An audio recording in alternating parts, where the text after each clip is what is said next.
Hello YouTube family, I hope you're doing great today. Welcome back to my channel.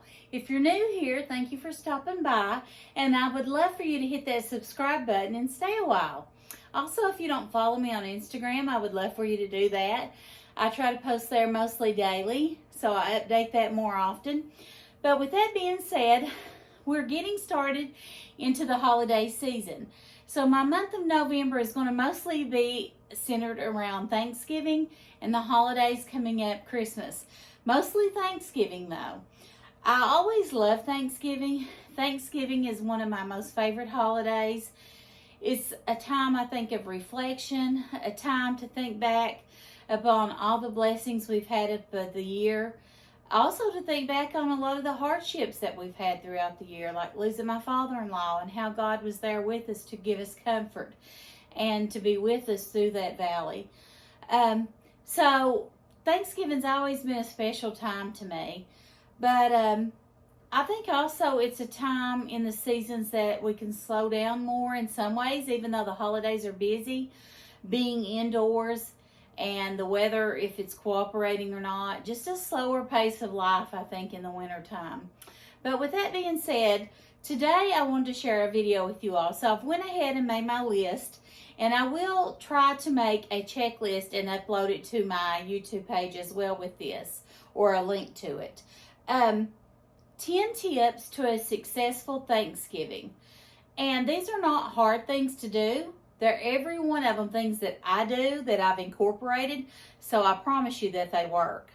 But with that being said, let's just jump right in, and I hope you'll stick around because I really think it'll be helpful. All right, the number one thing on my list is to set a date and time. Well, you're probably thinking, well, that's goofy. A date and time, obviously it's Thanksgiving Day and probably around dinner time. Well, that's not necessarily the case. Like with my family, my son that's married goes to his wife's grandmother's every Thanksgiving.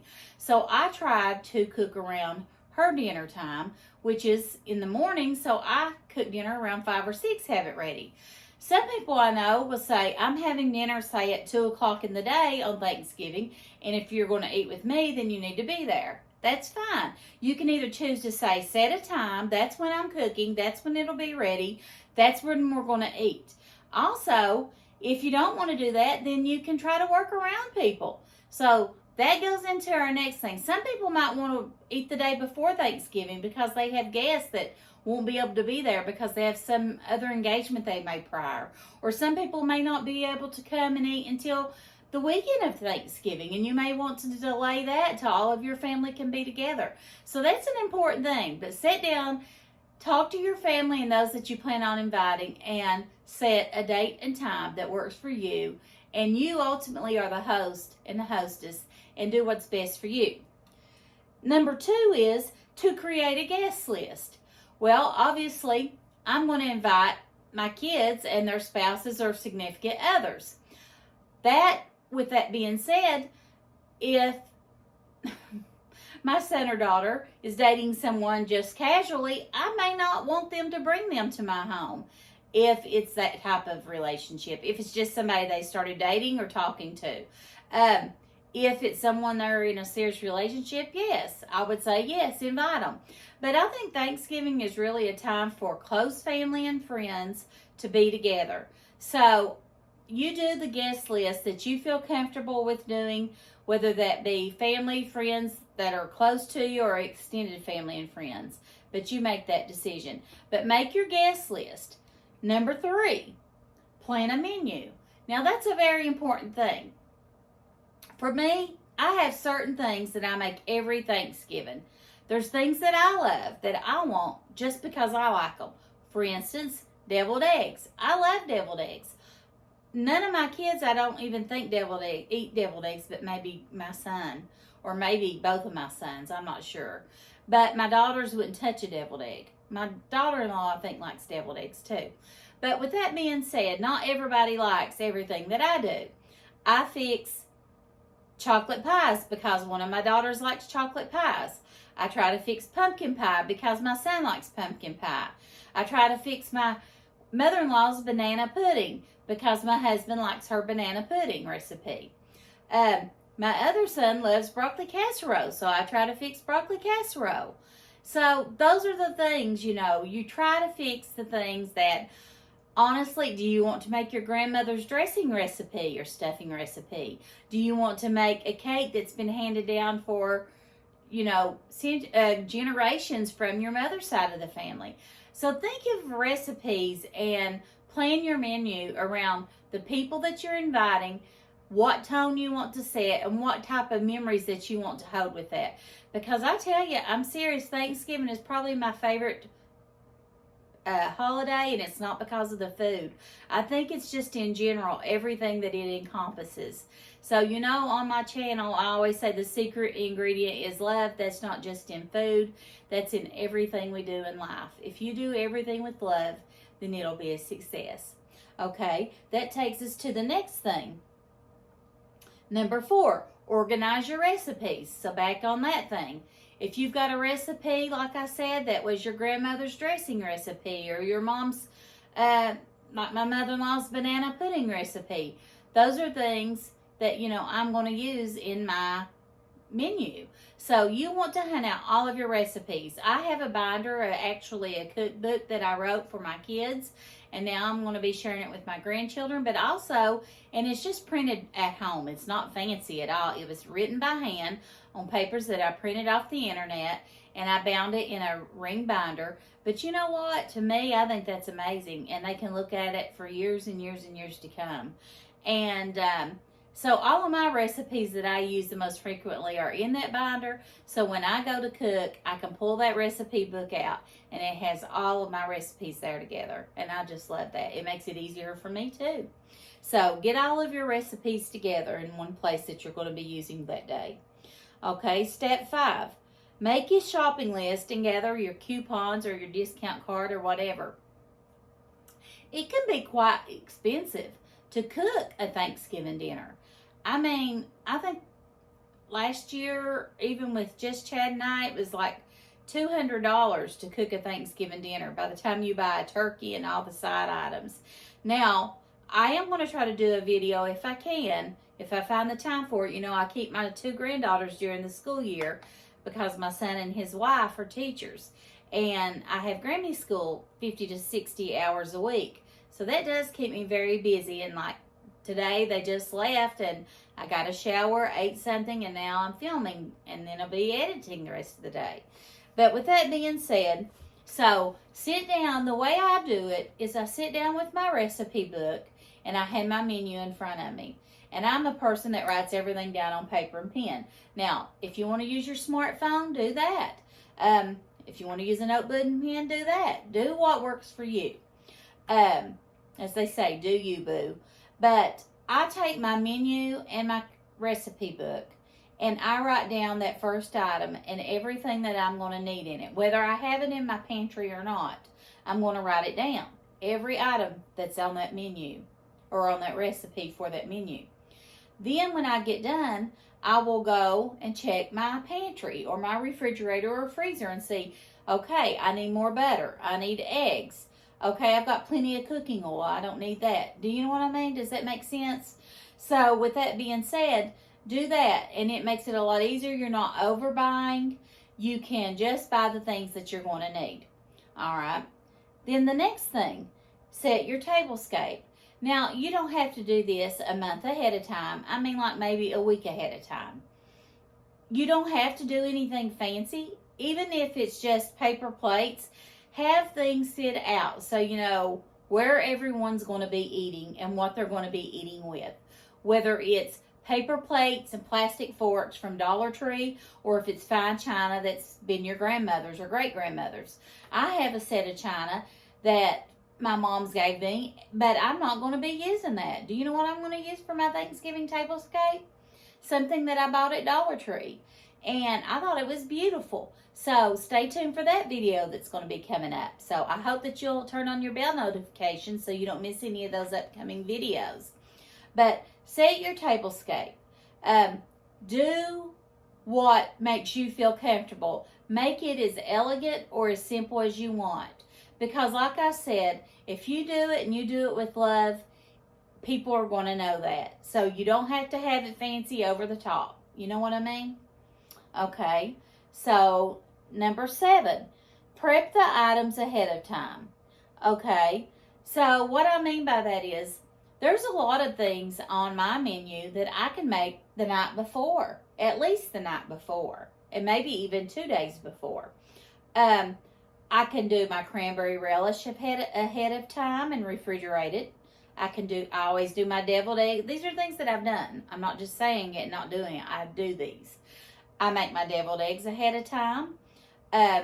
My desserts almost always are made ahead of time because like banana pudding can go in the fridge.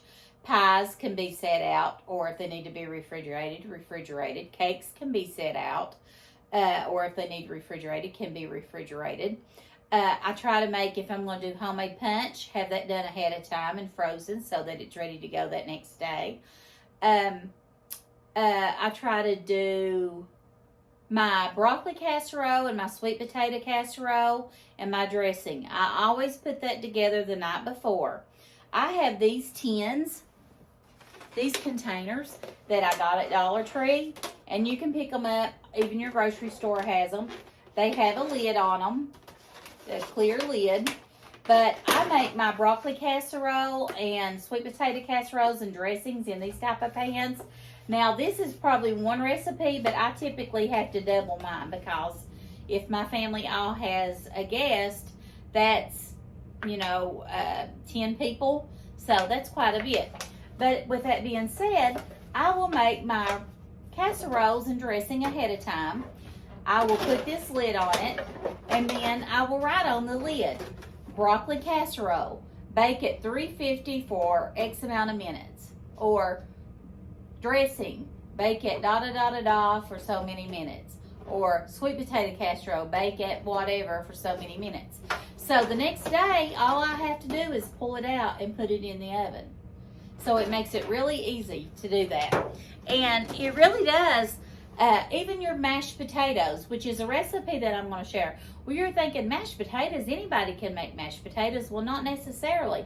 My daughters are 27, and one of them called me last night from Florida and was like, Mom, I've never made mashed potatoes before. I've got red skin potatoes. Tell me what to do. Well, she done great with it, and they turned out great, she said, and things. So she's learning to cook, but I'm going to do that recipe because that's something that I make, which I do mine a little bit amped up. So I think the flavor's amazing. So I'll be recording that video. So like I said, make sure you don't miss any of those videos. So anyway, that's something that you can peel those potatoes the night before, leave them on your stove in a pot of cold water with the lid on them, and they should not turn brown, and they should be fine. Rinse them good the next day before you boil them, and they should be fine. But that really helps a lot. And also on that thing of prepping items, my husband is wonderful in the kitchen.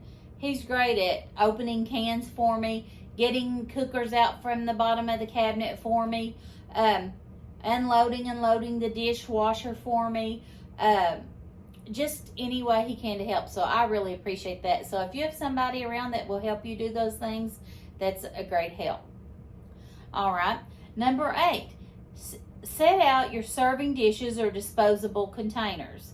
So what I like to do is everything that you're going to use to serve your food in, set it out on the table and put a Post-it note in it, write in it like mashed potatoes with the serving spoon that you're going to use for that day. Set it on the table or buffet or whatever you're going to set it on, or folding table or kitchen counter for that matter. Just set it out however you want to do it. Whatever plates or platters, your turkey platter or, whatever you need to serve it in, set it out. Write it on a little Post-it note so that you know everything has a place and something to put it in and to serve it with. That makes it a whole lot easier the day of Thanksgiving. So I think that's a really good idea. And like I said, we do it buffet style at my house. So everything at my house, I have it on my stovetop and countertop, and it goes all the way around. My dining room table seats 8. So, that's a pretty good size. If everybody is here, we pretty much fit. But I've got 2 grandbabies now, so, you know, one of them's big enough to sit at the table. But with that being said, just make sure you have everything set out so you know where you're going to put it when you get it ready. Number 9, use your cooler as a hot box. Oh my gosh, this was amazing. And I do it every year since I've seen this. You take your cooler in the house. My cooler is in my garage. It's not heated. It's very cold out there. And most people probably leave their cooler in their garage or in a shed out in their yard, is what I imagine.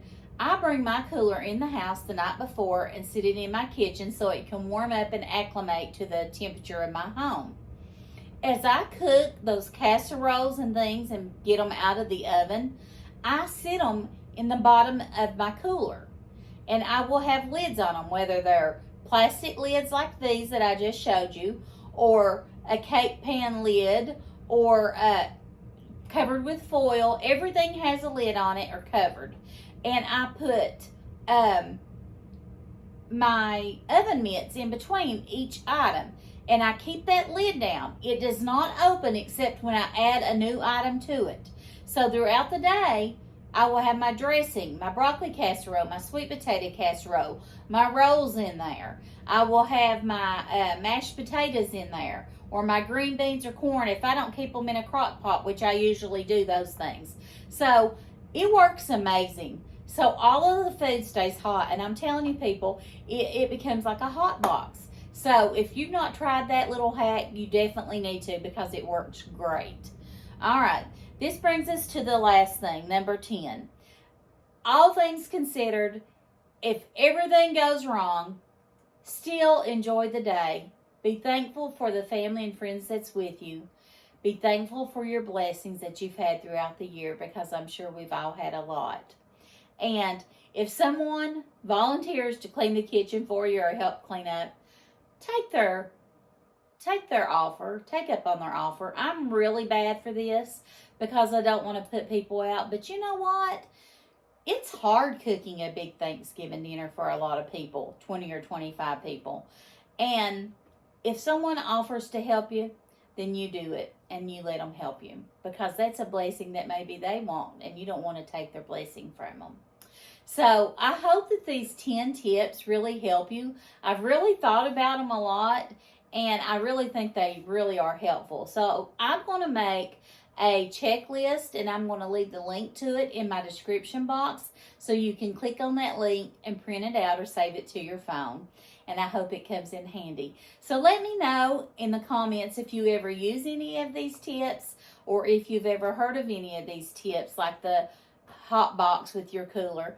And most of all, I hope you all have such a blessed and happy Thanksgiving. Thank you for being a part of my YouTube family. And you're such a blessing to me. And I just hope you have a great day. Thank you for giving me your time. And I'll see you soon. Bye.